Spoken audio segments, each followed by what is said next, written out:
Hello everybody, welcome to Score Live. Michael Swisher with Hall of Fame Coach Randy Turney as we are coming to you from the Big House State Fair Arena here on Semifinal Friday.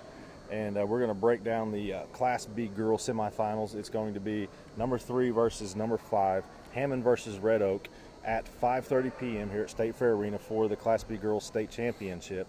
And Coach, this is the only bracket out of the 4 this weekend that isn't number 1 versus number 2.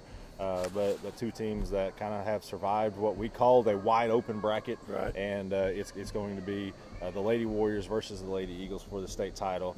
Let's start with Hammond, the first team to win tonight, as Hammond was able to knock off number 4 Sasakwa 49-37, and really a close game throughout much of this game, but Hammond went on a 13-2 run to start the fourth quarter, and that's what allowed the Lady Warriors to gain just a little bit of distance, and that's all they needed to do. Yeah, I think when they got the lead, Hammond's got a post girl and then 4 guards, and when they got the lead, they kind of spread the floor in the fourth quarter and was able to penetrate and get to the basket, did a good job of taking care of the ball, and that's what enabled them to win the game by 12. But it wasn't, it was a closer game than that till late in the fourth quarter. And I thought they got that a little bit of a lead and made Sasakwa come out and guard them a little bit, as you said, and guard him in a man. And the freshman Addison Wilson, 2 big buckets driving the lane right there as part of that big run. But some spread out scoring for Hammond. Nobody scored more than 13 points.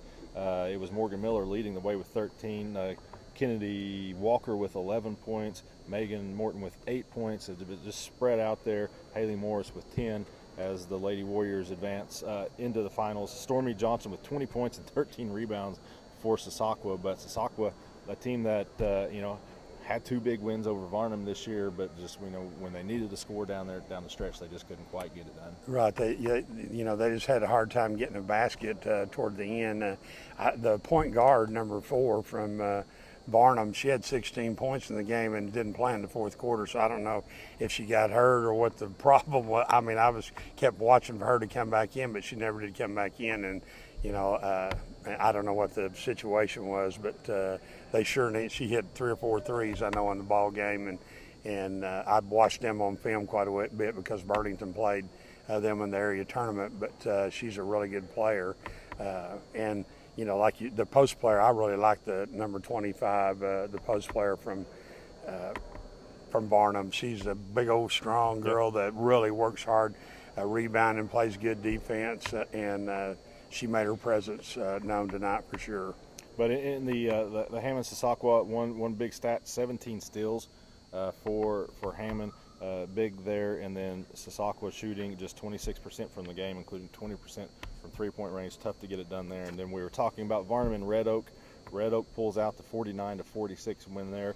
A bit of a surprise. I think a lot of people expected Varnum to get into the state title game, but the Lady Eagles under Dan Caldwell are able to get the big win. And tomorrow, one thing we're going to have are a pair of schools with a chance at 2 state championships, as Frontier has the boys and the girls in the title game, and now Red Oak has boys and girls in the 2B title games.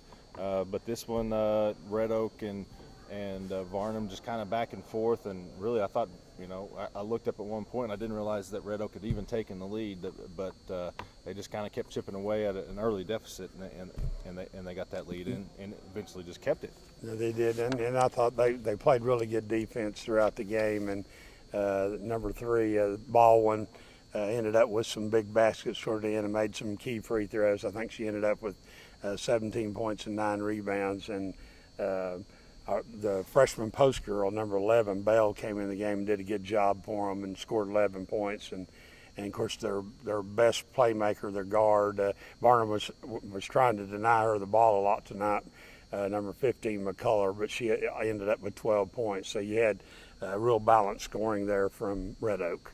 You don't often see a discrepancy this large, but you look at the rebounds. Red Oak with 36 rebounds and 18 for Varnum. So, not giving Varnum very many second chances, whereas Red Oak outscored Varnum 11-2 in second chance points right there. So a big stat there for Red Oak. Jessie Baldwin with 17 points and 9 boards. Casey Bell 10 points, as you said, McCullough with 12. And Harjo led Varnum with 16 points. Riley Lane with 10. So Coach Red Oak 24-8 coming in at number 5, taking on Hammond 26-6. A couple of teams who are battle tested. They've played some pretty good schedules on both sides of the state. Now they're going to meet up. What do you see happening tomorrow? Hammond was here last year in the semifinals and just lost the Bear girl that's at Southwestern now.